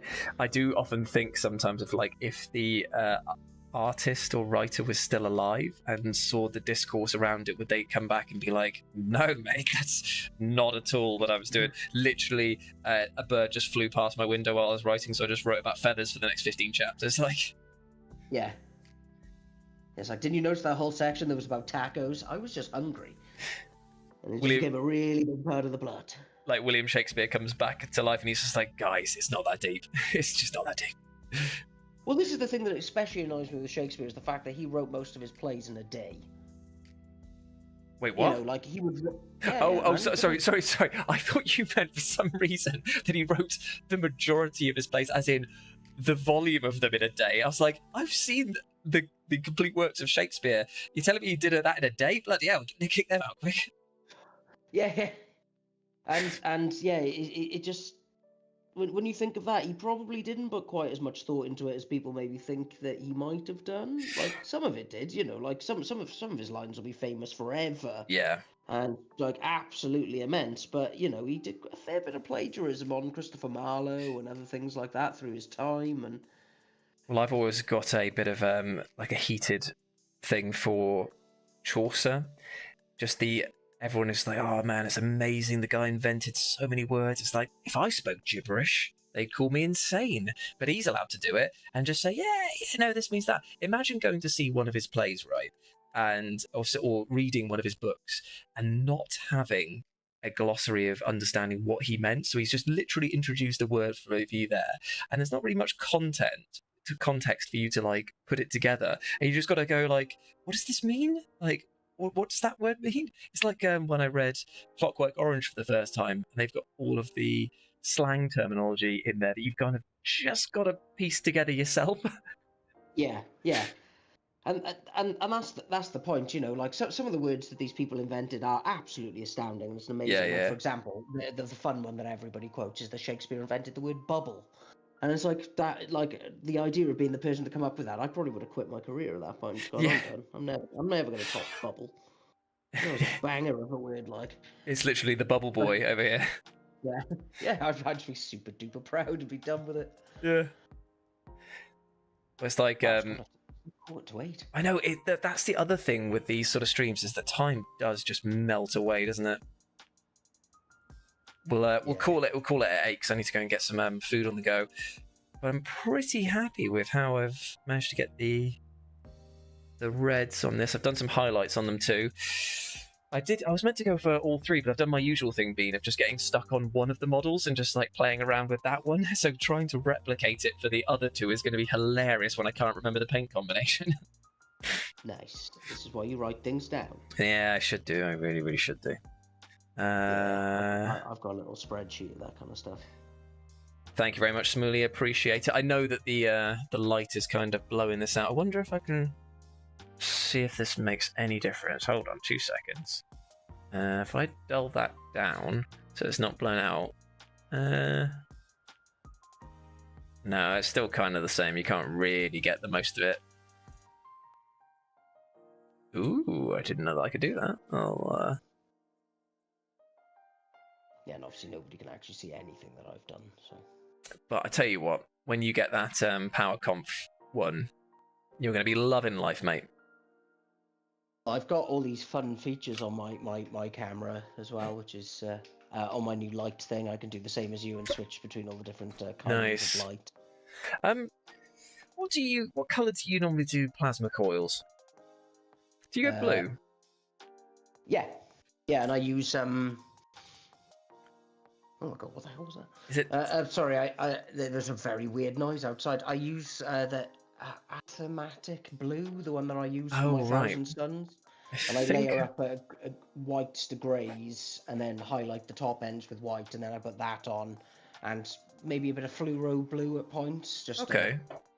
Well, I'm gonna try and have a go at that. So Athematic blue, is it? Yeah. God damn. I need to write on the top of these what they are, because I have to pick up each one and read what's there. It's a... Well, what you need is the paint wall that I have. Oh, yes. I mean, that is a beautiful looking paint wall, to be fair. Yeah, I was really glad I did that. And by me, I mean got Mark to print them out for me and then just installed the paint rack holder. Yeah, what a legend.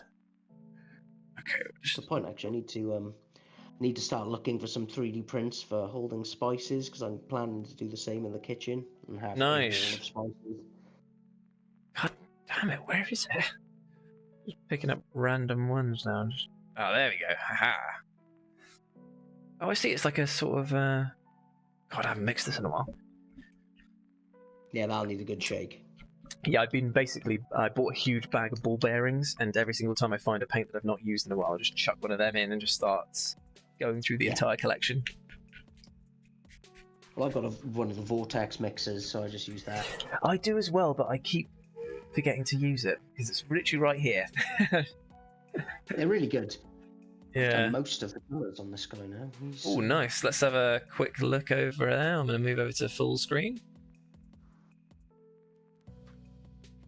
Oh, yeah. That is looking great, man. Because it all comes together once you add in the oils and the enamels onto the metal work, and that changes. Oh my god, that picture's just so bad. We'll fix it for next time for sure. Yeah. And again, it's not to do with yours. It is just to do with how Discord wants to. It's just a pain in the ass. We'll figure it all out, because in fairness, I gave myself all of like 10 minutes to get ready for this stream, because I was like just doing other things. Like fretting about going to a wedding. I'm trying to get that sorted. It's fine, man. Just drink all the beers and dance to all the songs. Unfortunately, I'll be driving, so I won't be able to drink too much. It's just I don't have a +1, so it's going to be a weird one. It'll be fine. Just draw a picture on your hand and start walking around, and then you can leave early by going, "Dad got kisses." I got a little kissy for my bed. One of the first like introductions to South Park was that episode. I was just like, this is just insane. Do you know that they valued? For me, oh yeah. Sorry, go on. Like I literally started with the first ever short they ever did, which was Santa versus versus Jesus, and they had like a Street Fighter fight. That was like the first thing I saw of it when I was like 8 years old. They had that as a secret video in a Tiger Woods game for some reason. Yeah, I had it years and years and years ago. Like my uncle had it. and he was the guy who got us all into like computers and things like that when we were children and stuff. So we got to see all that kind of stuff Nice. way earlier than we really should have. On reflection. What colour should I do this little Orky Boys shirt? As the final thing before we close down the stream. Yellow. That works for me. And what a yellow this Bad Moon yellow is. Look at the bloody shine on it. God damn. Lush. I will say that the second round of contrast paints that they did with like Striking Scorpion green and Doomfire magenta and all the other stuff, and Imperial Fist yellow and the Black Legion one, my god, what a step up. Yeah. I just kind of feel bad that everyone is doing them now, and it's just like I've got to the point where I'm just not bothered to start doing a new collection of some of the newer ranges because I can't be bothered to try them all out. No, it's absolutely fair because I see them and I'm like, I just wait for everyone else to basically tell me if they're worth trying or not. Yeah, exactly. And you know, I just don't want to invest all that much more money in paint at the moment. I've got enough. Yeah. My paint collection is vast.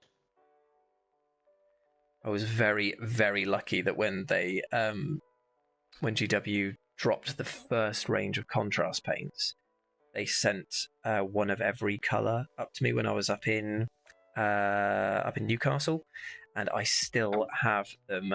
Some of the ones that I rarely use, I still have the original pots, and it just goes to show how long they last. Yeah. Well, I very rarely had to buy more of them. Yeah. It's like, you fool, GW. You've cost yourself a sale there by giving them to me. It was a nice time when they gave you all the things. Ah, yes. Good times indeed. Miss those times. Yeah. Yeah, it is a very yellowy yellow Smooly. How is your Dapper Skeleton project coming along? Done, I think.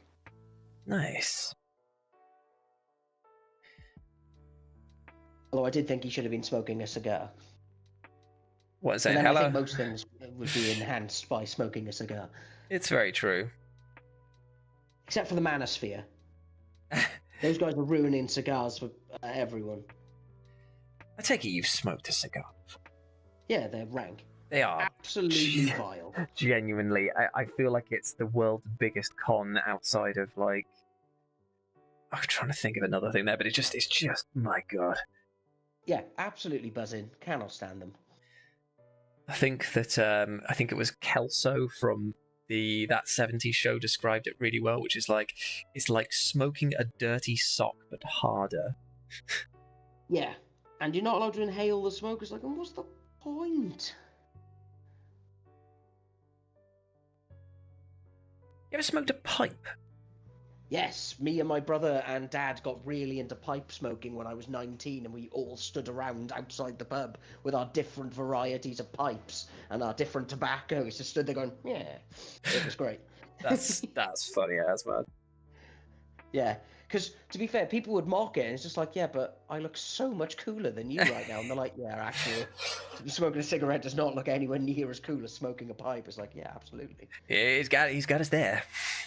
Yes, I won't argue against that. You can't, because I'm right. Yeah, I had a church warden style pipes with a long pipe. Give me a understanding of what it is. Style. Oh, okay, yeah, cool. The long pipes, and then the more curly ones my brothers had. Cool. Still got some about, but now I just use them for thinking. Just yeah. You should take them to your next Warhammer event and just smoke out the room for your opponent. Just like, or just don't smoke it at all. Just constantly have it in the corner of my mouth at all times. Yeah, that'd be so good. He's got his thinking pipe in. It's like, shit, we're never gonna beat him. Never gonna beat him. Look at him contemplating the wider issues here. Oh, I've just reminded myself that obviously Doug is doing the doubles tournament as his next event. Yeah. That'd be so good. I really want to play in the next one, I think. Yeah, I was going to say, are we playing in it or not? Me and you should get the gruesome twosome back together and have a run riot. Because the last time we did a doubles tournament would have been back with Sam and Joe. We haven't done another one since. I feel it's such an underserved. We made lifelong. Yeah. We made lifelong friends there. Put bubble mix in it. Yeah, I could go down that kind of. Yeah, that would be so funny actually. If you're just there like looking deep and wistful, and then just the bubbles start coming out at the end of it. Yeah. I agree. Yeah. For a moment there, he actually looks quite cool. And he completely ruined it. Yeah. There we go, that's the leathers done on this guy now. Ah, Dead But Dreaming just popped in and just said, I just wanted to pop in and wish you all the best. Thank you very much. That's very, very kind of you. Appreciate it. And same to you. Hope you're doing well. Yeah, it has been a very pleasant time to be able to just paint. Focus on actually getting... Yeah. Actually focus on getting some paint down on a model, making progress on the big pile of shame. It's always good. Well, yeah, I just want this squad done. Yes. Because I've got like 3 more units like to paint, and then I have everything done for the Leagues of Votan. That's so good. Well, I say that I've still got like another 20 Hearthkin I could paint if I wanted to, and I don't really want to. Yeah, but that's kind of like how I feel about my Grey Knights. Like, I technically have enough models to make another 10 Strike Marines, but I'm not going to do that or ever need them, so I consider the army done. Yeah, well, especially with the fact that, let's be fair, if Grey Knights don't get a range refresh this time around, then it's most likely they're going to be discontinued. Yes. So I'm pretty sure there will be a range refresh for them. There's got to be at this point. Yeah, and after they've made those bold, sweeping claims with if the Emperor stands up, the Grey Knights will put him back in his place. Yeah, the Terminus Decree. I feel like they're setting them up to stick around for a little bit longer, at least. Yeah. The thing is that the Grey Knights can say all that they want. Ultimately, the Sisters of Silence with the Custodes would absolutely wreck them. I was about to say, psychic powers for you. Pick your battles. Like, your one thing that you've got over everyone else is your mastery of the psychic stuff, and then you've got a group of people who are designed to actively counter that. Yeah, you got the Nulls. And are standing right outside his throne room. And also you've got people like the Ordo Sinister there as well, who are the Psi Titans and things like that. It's like, oh, you think you're good at psychic things? How about a Knight or a Titan full of psychics? I know, man. When Chris Williams told me about that you could get them in Titanicus, I was like, that is insane. Hello, Psychic Knight. Oh, tired now. Yeah, me too, actually. And we are at the final minute. So what we'll do is we will start closing up shop. I'm just going to put this last bit of paint on my brush onto his booties. And then we'll wind things down, say our goodbyes, plug the social medias, and wish everyone a lovely bank holiday. Yes. Then you can go off and tweak your recipe. Yes, and also, well, I've got to quickly take Bruno out into the woods. Fair. Just get him a bit of a walk before I get to pitch black. Yeah, I imagine I'm going to be eating quite late this evening, which is fine. I don't mind.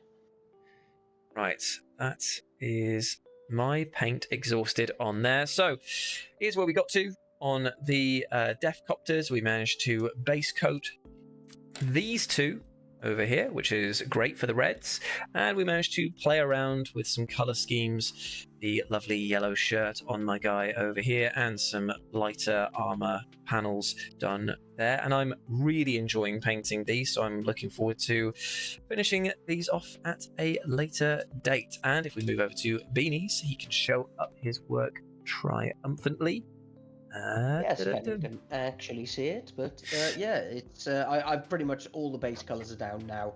I've got a little bit of tidying up to do, then it's just add some fluorescent and do some enamel, and then that's another chap done.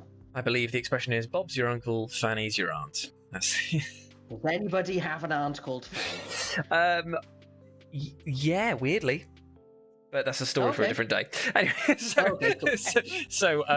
that is the end of our painting stream here. Hope that you enjoyed. I want to say a massive thank you to everyone who joined us here, and also for the donations and people who re-up their memberships as well. It is much appreciated. We will be back next week with either another painting stream, or we will be back doing some silly live stream stuff. Either way, you can expect to see us next Monday here on Live and Let's Dice. Big love to you all. If you want to catch us in the meantime, at RetroJ with the O as a 0 for me on Instagram and Blue Sky, and at Beanie40k for Beanie over on Instagram and Blue Sky. Until then, my friends. And hit the like button if you can as well. Well, on your way out, that would be much appreciated. It would be indeed. So thank you all. We'll speak to you soon.